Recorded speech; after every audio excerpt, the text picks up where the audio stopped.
The soup hit me before the words did. Boiling, stinging, sharp as betrayal itself.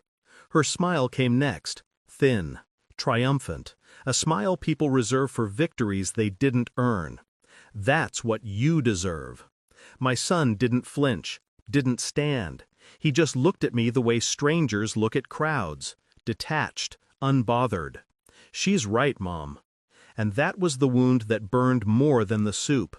I didn't argue, didn't defend myself. I simply dabbed the dripping heat from my face, stood up, and walked out of the restaurant. But before I pushed the door open, I made one call. A quiet call, a call I had rehearsed for months. A call I never wanted to use, but betrayal has its own timing. They thought that was the end of it. It wasn't. It was the beginning. I met my daughter-in-law's family years ago. Back then, her mother greeted me with exaggerated warmth, long hugs, loud compliments, all sugar, no sincerity. But I pretended, for my son's sake.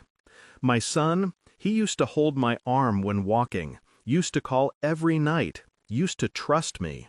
Then marriage happened, or rather, interference disguised as family. It started subtly, a cold shoulder here, a missed call there, plans canceled, excuses ready, eyes avoiding mine. Then one day, he snapped at me for something I never said. Word for word, it echoed the tone of his mother-in-law. That was the day I knew. Someone else had taken my place, slowly, intentionally. When people betray you, they expect tears. When your own child turns against you, they expect collapse. They didn't get either. I stayed silent. But silence is not surrender. Silence is storage of information, of patterns, of motives. I began studying them. The mother-in-law's obsession with control, my daughter-in-law's fragile ego, my son's desperate need for approval, their finances, their businesses, their weaknesses, every crack they hid under painted smiles. I documented everything, and I never confronted.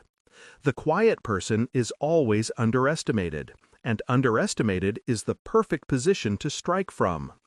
One night, my son accidentally sent me a voice note meant for her. His voice, cold, annoyed, dismissive. She needs to stop thinking she's important. You're more of a mother to me than she ever was. You're more of a mother to me. Said to the woman who spent years erasing me. My heart broke quietly, but my mind sharpened. He had chosen his replacement. Fine. But he had also tied himself to her, legally, financially, recklessly. And that was my opening. They trusted me less with time. I trusted them less with hesitation. I contacted an old friend, an auditor with a mind like a scalpel. I told him 4 words: check everything about them. He did. And what he found wasn't just dirt. It was an earthquake I could place beneath their feet. Misreported income, hidden transactions, fake invoices, a business registered under my son's name but entirely controlled by his mother-in-law. If authorities ever examined it, their empire would fold in a day. And guess what? The authorities were only one phone call away. The soup burned, yes, but it didn't blind me. It awakened me.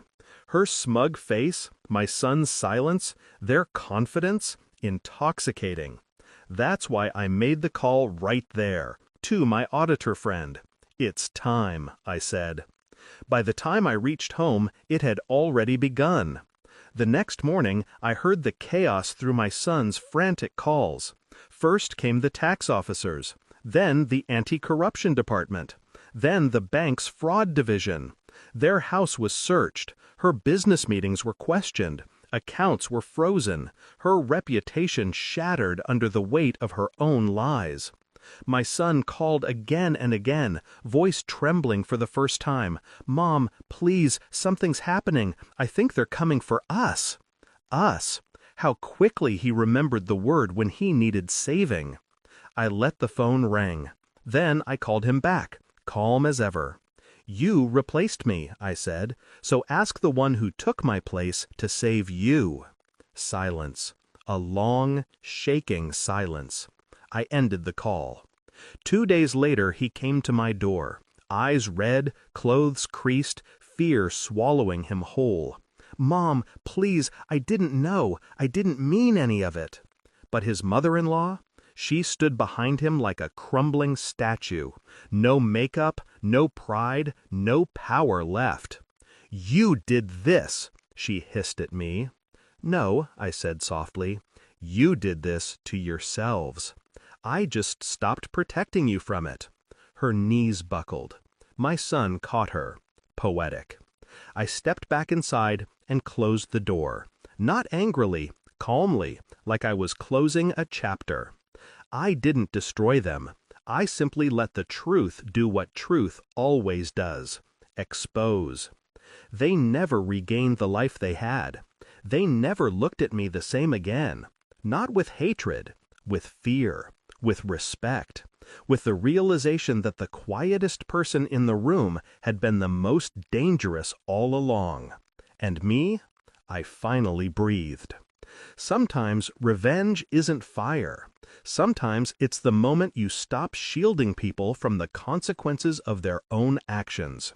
That's when